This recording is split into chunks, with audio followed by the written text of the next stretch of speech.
It's really not about the love story at all. All of Andrew's scenes could get cut. Who knows?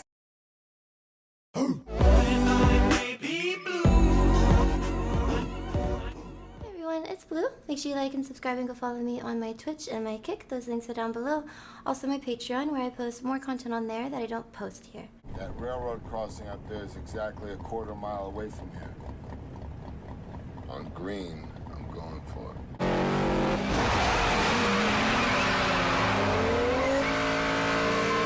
Today I'm going to be reacting to Critical Drinker on Snow White. You know, sometimes in life you just can't catch a break, and it seems like everything you do to try to fix the situation only ends up pushing things from bad to worse to catastrophic. Like, I once saw a drunk guy stagger out of a late night takeaway with a kebab in hand, only to lose his grip on his prized lump of artery clogging saturated meat and fumble to catch it before it fell to the ground, causing him to lose his balance and stumble face first into a plate glass window. And thinking about that poor unfortunate drunken soul who had to retreat home with no food, a bloody nose, bruised ego, and the mocking laughter of me and my friends ringing in his ears, I'm reminded of Snow White actress Rachel Zegler, who seems to be single-handedly tanking the box office prospects of her multi-million-dollar movie, to the point where even industry experts are warning that she's rapidly turning into box office poison. See, one of the weird little side effects of the current Hollywood strikes is that there's not a whole lot of news and controversy coming out of Tinseltown right now, which has given the internet a bit more time to reflect on other things, like past interviews on the subject of Snow White that were largely ignored at the time, but have soon come back to haunt Disney and Rachel in recent weeks. And holy sh*,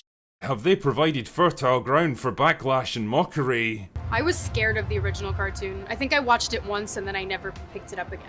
I just mean that it's no longer 1937 and we absolutely wrote a Snow White that is not going to be saved by the prince. She's not going to be saved by the prince, and she's not going to be dreaming about true love. She's dreaming about becoming the leader she knows she can be, and the leader that her late father told her that she could be if she was fearless, fair, brave, and true. Reality is that the cartoon was made 85 years ago, and therefore it's extremely dated when it comes to the ideas of women being in roles of power. I'm gonna stand there 18 hours in a dress of an iconic Disney princess. I deserve to be paid for every hour that it is streamed online. But it's really not about the love story at all, which is really, really wonderful. And whether or not she finds love along the way is anybody's guess until 2024. All of Andrew's scenes could get cut. Who knows? Okay, so much to work with. Yeah, so, I've seen a lot of these, a few of these videos already circulating the internet, and that's a very good way to put it. Maybe given what's going on currently with just Hollywood, there's more time for people to, I don't know, be bored, look into things come up, and then that's all that you need is one person to find something, make a comment on it, go viral, and now everybody is spreading it and sharing their opinion. So maybe at this point it's even overdone to share mine. However, there also is some content in there that I didn't even see myself or have seen mentioned before. So it was kind of actually nice to see it in a longer video form rather than maybe a quick 30-second thing, where, yeah, you can just see all of the things that scream this couldn't possibly have been passed by like a PR agent or manager. Like, this almost seems maybe tying into the last video I reacted to on Critical Drinker, of celebrities maybe saying too much or just in positions and saying things that can't be as filtered because of social media. I think the word that I've seen most circulated is smug. A lot of people typically at least come off like they're very grateful for the roles that they have, or they're very passionate about being or becoming the character that they got or were casted as. Whereas in this situation, and it is a very heavy example of the opposite, almost hating Snow White, being so disgusted with the movie, wanting to change everything to the point where you don't actually want to be that character, you want to be in the position to where you can make the character something completely different. Where I would see where this is going, why wouldn't you just make your own movie? No offense, Rachel, but you're making it pretty tough for people to like you.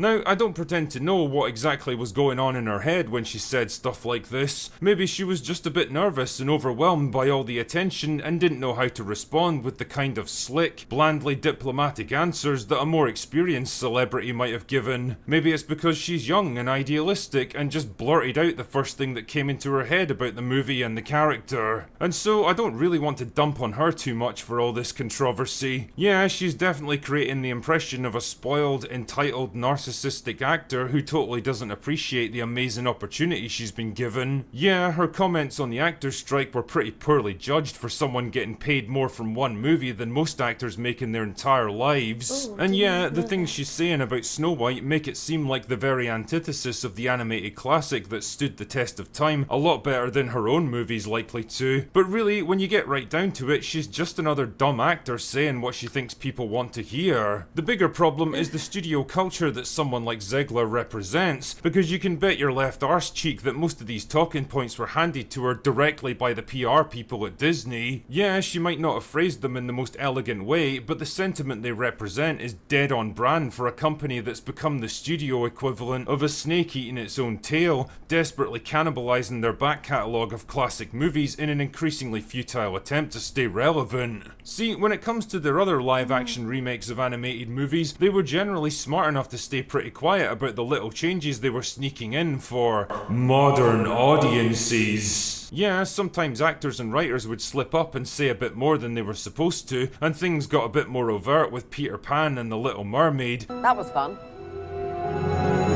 But for the most part, they were What? content to pay tribute to the originals and market the remakes as respectful adaptations. Right from the off though, they seem to have taken a very different approach with Snow White. It feels like they're making a concerted effort to cast the original movie as some horribly dated relic of a bygone era that we're all supposed to look back on and laugh at with the benefit of our modern enlightened hindsight. Rachel certainly doesn't think much of it, and neither does Gal Gadot if their interviews are anything to go by. And ironically, there's something weirdly outdated now about turning the main character into this fanatically independent, power-hungry girl boss who doesn't need a man. It's the kind of talking points that were all the rage 5 or 6 years ago when this whole movement in Hollywood was still in its infancy, but that was then and this is now. It seems at this point the film might be aiming to change this character and how she is, and a lot of the feminine traits that she has, to something so different that it's almost in turn shedding light on how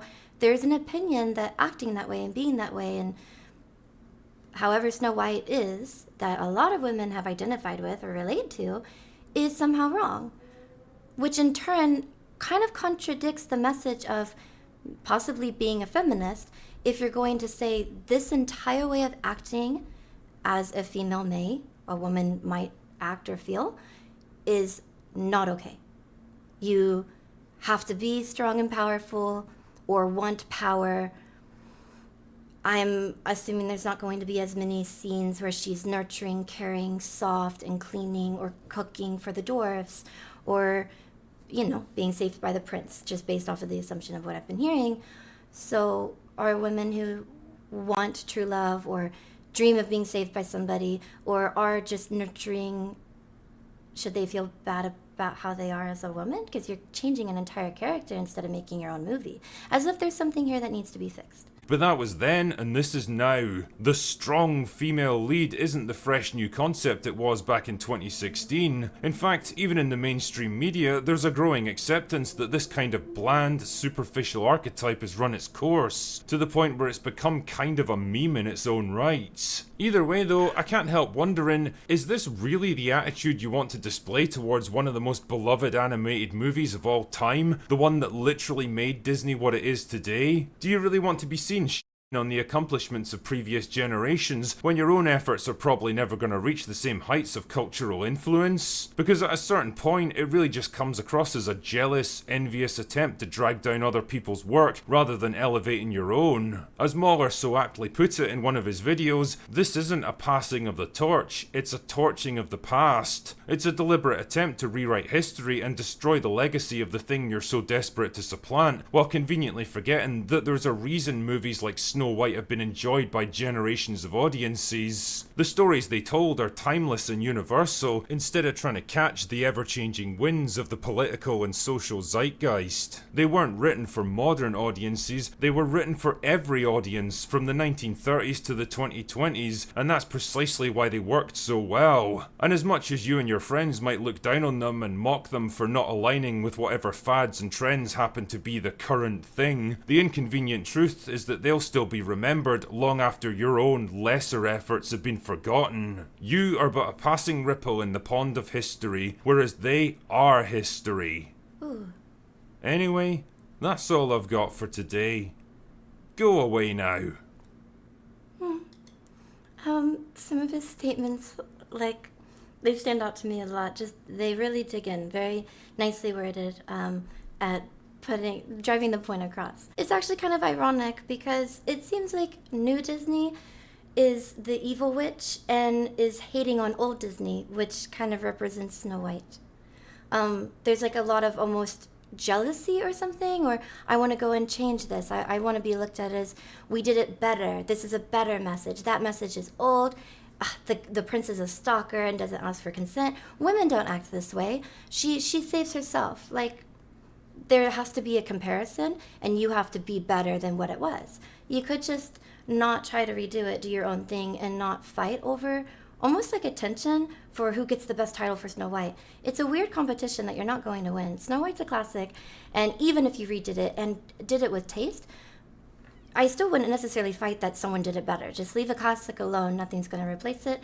And you could have even done your own spin on it, but if you take so much away from it or give it its own spin where it completely changes, it now just feels more like fan fiction, something that you could see at a convention or on YouTube, rather than, oh, Disney is just turning this into a live action. It's not going to have the same hit. But yeah, that's it for today. Make sure you guys do go check out Critical Drinker, the original creator of this video. The link's down below. And if you haven't already, make sure you like and subscribe and check out all my links also. And I'll see you all next time.